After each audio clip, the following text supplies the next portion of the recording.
Hi, thanks for joining us today. My name is Robert Boutin from Stanford University, and along with co-authors from the University of California, Davis, the American College of Radiology, and Wake Forest, we'd like to highlight some of our findings in the study ACR database evaluation of more than 67,000 accreditation examinations, implications for opportunistic CT diagnosis of osteoporosis.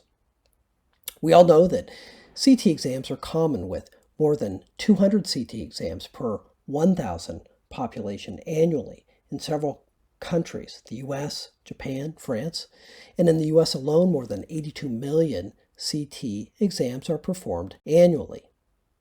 But opportunistic CT is uncommon.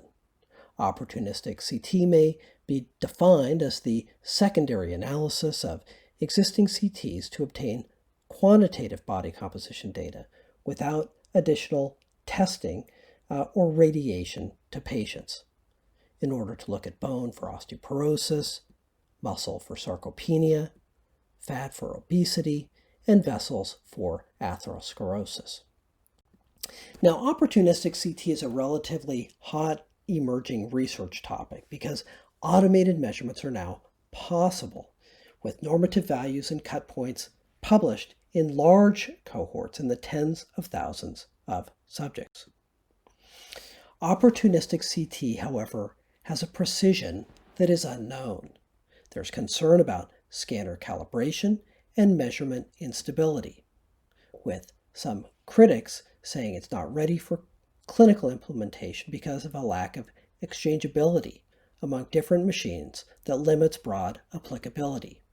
So there's an unmet need for multi-site assessment of quantitative biomarker integrity across CT platforms.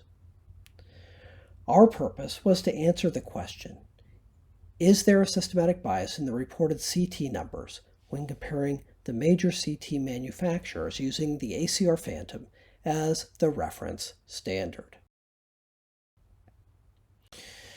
The ACR CT accreditation Phantom data was collected from the ACR database retrospectively over a 7-year period, looking at 4 CT manufacturers.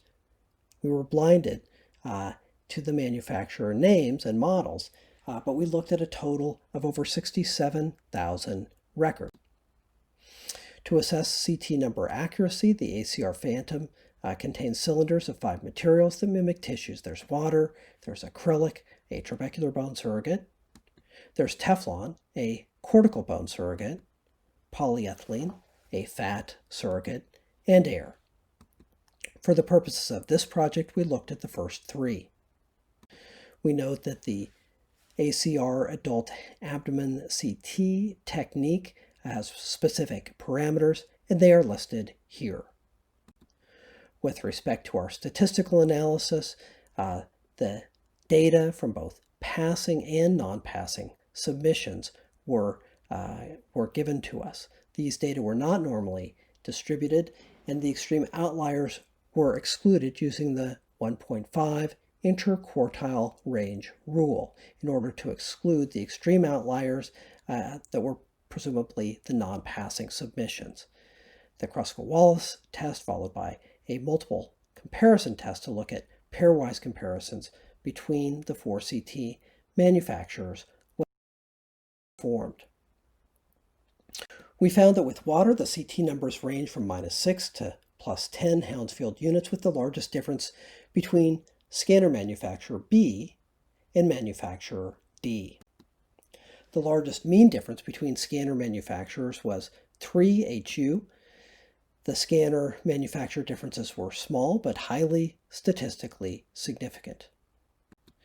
With respect to acrylic, the trabecular bone surrogate, the CT numbers range from 111 to 139 HU, with the largest difference between scanner manufacturer A and manufacturer C. The largest mean difference between scanner manufacturers was 6 HU, with scanner manufacturers differences that were small but statistically significant.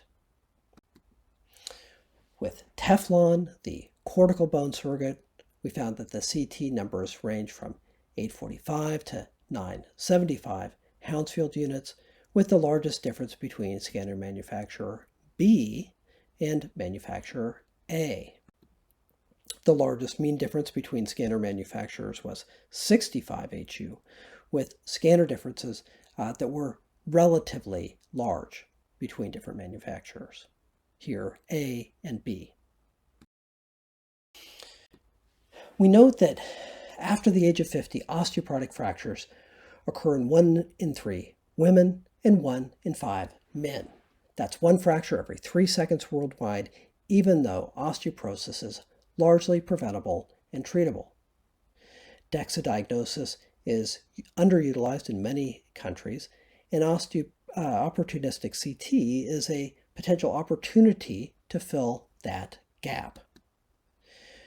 Of older women who've had a CT of the chest, abdomen, or pelvis, we note that less than 10% have had DEXA scans based on a survey of over 24,000 patients in 3 health systems that we recently performed. With water, our results from data submitted to the ACR accreditation is similar to an audit of 41 scanners that was performed using a European spine phantom, which found that only 2% of the CT scanners performed outside the acceptable range. Our range for acrylic, the trabecular bone surrogate, was 28 Hounsfield units. This is a similar range to 30 HU for the L1 level during an audit of 27 scanners made by 4 CT vendors, again using the European spine phantom.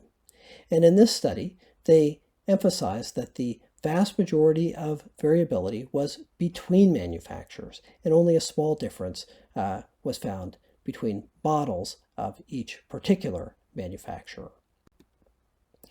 Finally, with respect to Teflon, the cortical bone surrogate, we found a range of 130 HU with distinctive peaks for each of the 4 vendors. We know of no comparable study showing these sorts of data, but note that cortical bone is an important contributor to bone strength and is a focus of new emerging research on ultra-high resolution CT. We recognize that our results must be interpreted in light of limitations. The ACR blinded us to CT vendors and models, and phantoms, of course, only simulate target tissues. Strengths of the study include that it was a large multi-site, multi-vendor study. The true value of phantom measurands are known, and this enables determination of bias and linearity, and therefore establishes a best case for bias and precision performance. Now, we do know that there are a number of real-world influences on trabecular bone CT numbers. They include KV, IV contrast material, and even automated region of interest placement based on recent data. None of these were problematic in our study that we're talking about here, but all of these factors could potentially be controlled or adjusted in post-hoc analysis in the future. In conclusion, we found that the CT number measurements between manufacturers have a systematic offset when compared to each other. These offsets change with the tissue that is measured. Knowledge of these offsets may be used to harmonize HU values across platforms to optimize diagnosis, and these relatively small offsets for trabecular bone support the role of CT for opportunistic diagnosis of osteoporosis. Thank you.